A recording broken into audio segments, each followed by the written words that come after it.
आपने इतनी बड़ी बात मुझसे क्यों छुपाई माँ? क्या सोचा था आपने कि सच सुनकर मैं टूट जाऊंगा? ये सच समझने की काबिलियत नहीं है मुझ में। या फिर औरों की नजरों में गिरने से बचाने की कोशिश कर रही थी आप मुझे? क्यों माँ? आपने क्यों नहीं बताया कि मेरे पापा की मौत का जिम्मेदार कौन था?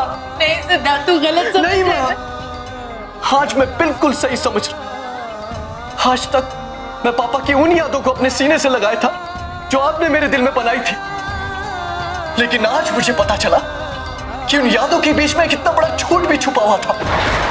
ऐसा झूठ जो मेरी जिंदगी को बर्बाद कर देता। मैंने तुझसे कोई झूठ नहीं बोला। झूठ बोला माँ, आपने झूठ बोला मुझसे। आपने मुझे ये बोला कि मेरे पापा की मौत एक हादसा थी। ये नहीं बताया मुझे कि उनकी मौत का जिम्मेदार एक ऐसा आदमी था जिसकी बेटी के साथ में पूरी जिंदगी बिताने वाला था। क्यों सच नहीं बताया मुझे? क्योंकि ये सच नहीं है सिद्धार्थ। उन सब की बातों में मत आ बेटा। ये सिर्फ तेरी दादी माँ की गलतफहमी थी। अपने बेटे की मौत का गम बर्दाश्त नहीं कर सकी वो, इसलिए किस्मत को कोसने के बजाय लोगों को दोष देती रही। शायद इस सदमे के सहने का उनके पास यही एक जरिया था। लेकिन ये भी तो सच है ना माँ कि उस रात को केशव चाचा का फोन आया था पापा के पास और वो उनसे मिलने भी गए थे। तो फिर दादी माँ की बात सच क्यों नहीं हो सकती है? उनके वहां चले जाने से केशव चाचा तेरे पापा की मौत के जिम्मेदार नहीं होते सिद्धार्थ। ये पूरा सच नहीं है। अधूरे सच के बिना में तू किसी को गुनहगार कैसे ठहरा सकता है? मुझे नहीं पता माँ। ऐसा लग रहा है जैसे मैंने अपने पापा का भरोसा तोड़ दिया, उनकी यादों के साथ मैंने गद्दारी की हो। ना बेटा, ऐसा क्यों सोच? नहीं माँ, आपने क्यों नहीं बताया मुझे? क्यों? क्योंकि मैं अपने जज्बात अपने बच्चे पर नहीं थोपना चाहती थी। मुझे विश्वास था मेरा सिद्धार्थ सही गलत अच्छे बुरे में फर्क कर सकता है, और मेरा ही नहीं सिद्धार्थ दादाजी का भी यही मानना था। इसीलिए हम शिमला छोड़ के चले गए ताकि तुझ पर इसका बुरा असर न पड़े। तुझे अपने दादा साहब पर भी भरोसा नहीं है सिद्धार्थ? दादा साहब का दिल बहुत बड़ा है माँ, वो किसी की भी बड़ी गलती को माफ कर सकते हैं। और अपने दोस्त के प्यार की खातिर शायद उन्होंने सच्चाई जानने की कोशिश भी ना की हो। अब मेरे समझ में आया कि दादी माँ हमेशा उन लोगों के खिलाफ क्यों रहती है, और चाचा चाची भी। नहीं सिद्धार्थ, ये गलत है। गुस्से में लिया हुआ फैसला हमेशा गलत ही होगा। हम यहाँ रिश्ते जोड़ने आए थे सिद्धार्थ, बिगाड़ने नहीं आए थे। तेरे दादा साहब का भी यही ख्वाब था सिद्धार्थ।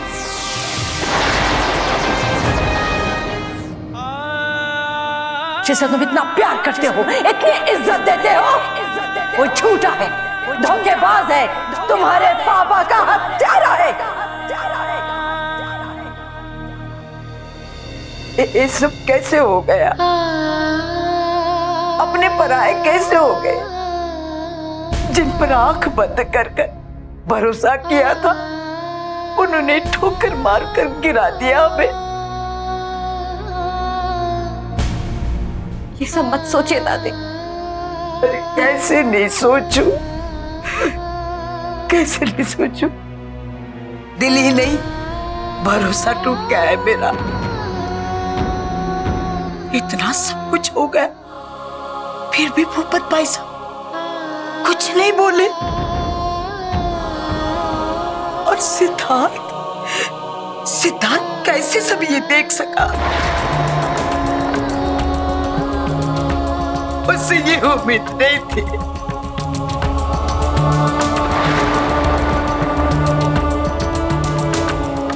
अगर ये लोग ऐसा कर सकते हैं तो आज के बाद अपने से विश्वास उठ गया है मेरा।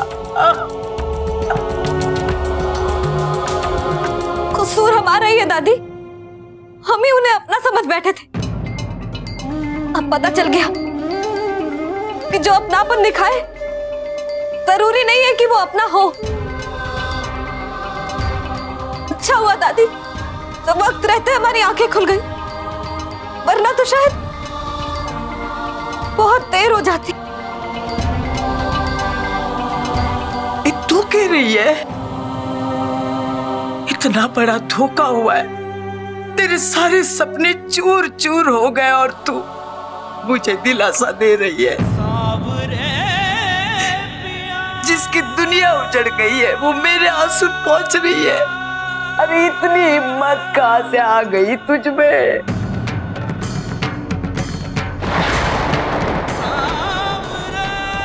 नहीं दादी, मैंने कुछ नहीं खोया है। जो कभी मेरा था ही नहीं, उसे खोने का कैसा गम। मुझे उनकी ताकत बनना है दादी। उन पे कैसे कैसे इल्जाम लगाए, इतनी बेइज्जती की उनकी, उनके पुराने जख्मों को कुरेद कर हरा कर दिया। माँ को भी ये सब देखना पड़ा होगा ना दादी?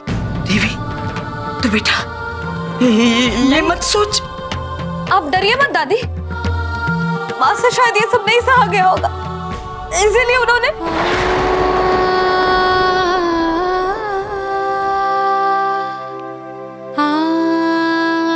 लेकिन हम सब सहेंगे दादी। ना हम खुद टूटेंगे, ना पापा को टूटने देंगे।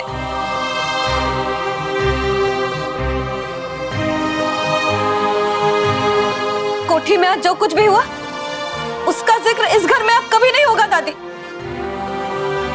और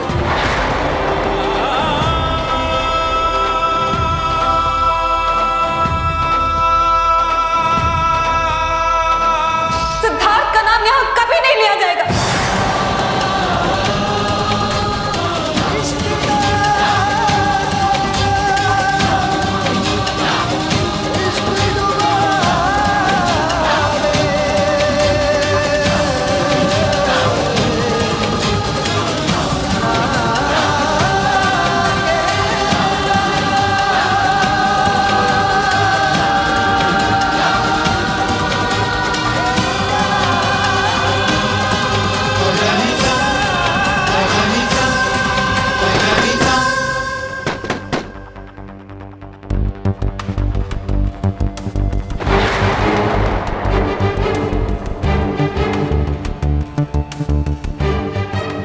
अम्मा, भाई साहब को अगर पैसों की इतनी ही जरूरत थी तो हमसे मांग लेते। इतनी जलील हरकत करने की क्या जरूरत थी?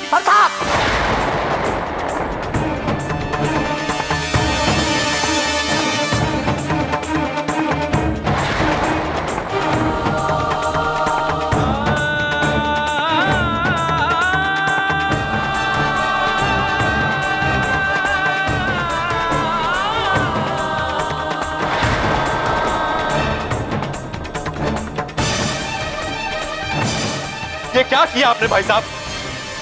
आपकी वजह से हम सबको शर्मिंदा होना पड़ा आज। उनके सामने सर झुकाना पड़ा हमें। तो नहीं झुकाता सर। इन बातों से तेरा कोई वास्ता नहीं था प्रताप। एक केशव और भाई साहब के बीच का मामला था।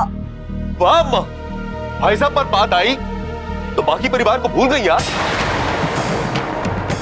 अरे हम सर नहीं झुकाते तो क्या होता हमारी बच्ची का? किसी को तो दिव्या की खुशी के बारे में सोचना था ना अम्मा जी।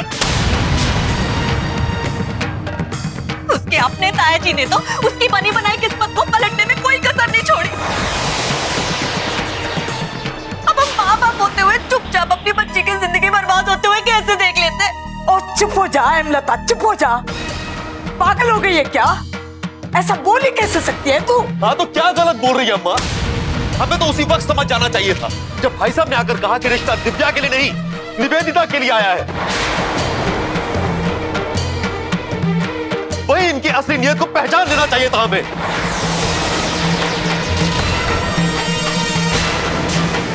और फिर चोरी जैसी घिनौनी हरकत। अरे हमारा नहीं तो कम से कम चाचा जी को तो ख्याल किया होता। वो बेचारे तो बाबूजी की दोस्ती की खातिर पिछला सब कुछ भूलने के लिए तैयार थे, पर भाई साहब ने उनके जज्बात की भी कदर नहीं की। अरे अम्मा आप भी सोचिए कैसा लगा होगा बेचारे चाचा जी को आज। आपने उन सबकी नजरें नीची कर दी भाई साहब। लानत है आप पे भाई साहब, लानत है।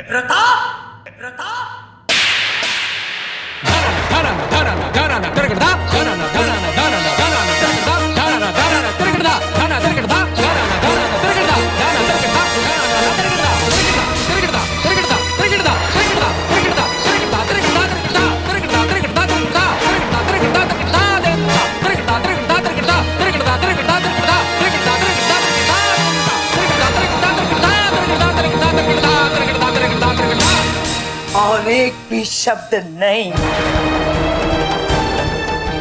माँ, आप तो मुझे ही चुप होने के लिए कहेंगी। तो भाई साहब चाहे कितनी भी गलतियां क्यों न कर ले, उनका तो हमेशा साथ देती हैं आप। हाँ, मैं केशव का साथ दे रही हूँ और हमेशा दूंगी।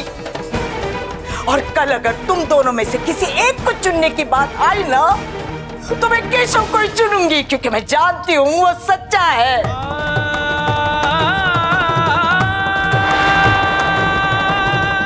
लेकिन तुझे हमेशा केशव गलत नजर आया है और गलत ही नजर आएगा। अरे मैं दावे से कह रही हूँ, फंसाया है उन लोगों ने उसे। लेकिन तू प्रताप जवाहर दिखाई दिया और तूने मान लिया। दिव्या के रिश्ते के बारे में चंचल ने कहा और तूने मान लिया। माँ जी, लेकिन तेरा अपना भाई तुझे कह रहा है कि उसने ऐसा नहीं किया, तो भी उसकी बात मानने के लिए तू तैयार नहीं है। अरे अपने बड़े भाई का दुश्मन बन गया है तू, और तू चाहता है कि मैं तेरा साथ दूं? कभी नहीं। मैं तो पहले से ही जानता था अम्मा कि आप सिर्फ भाई साहब को ही प्यार करती हैं। और मैं तो कुछ हुई नहीं आपकी नजरों में। जानता था ना, तो हैरान क्यों है और यूं खड़ा क्यों है मेरे सामने? जा अपने भाई की बेइज्जती करने आया है बेशरम। लानत तुझ पे है और सर तक झुकना ही चाहिए तेरा। सूदों के सामने ही नहीं, सारी दुनिया के सामने बेइज्जती होनी चाहिए ऐसे भाई की। अब खड़ा मत रह, जा जा जा अपने घर जा। चलिए ना, अब कौन सी कसर बाकी रहेगी है बेइज्जती कराने के लिए? आप चलते क्यों नहीं हो? अपना हमारा अपना इस घर में कोई नहीं है। चलो आ जा जा प्रताप, जा अपनी बीवी के पास सुन।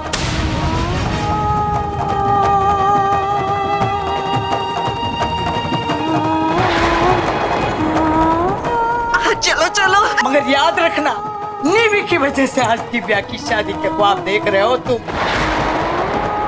इस बेटी के दुख पर अपनी बेटी की खुशियों के महल बना रहे हो तुम। दादी, अम्मा जी, चलो जी, बहुत सुन लिया। अब और कितनी बेइज्जती कराओगे आप?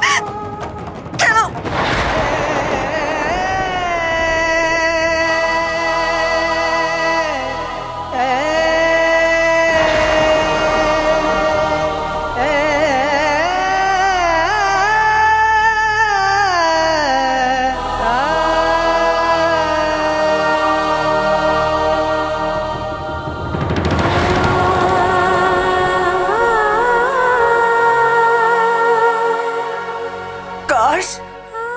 काश मेरा एक ही बेटा होता।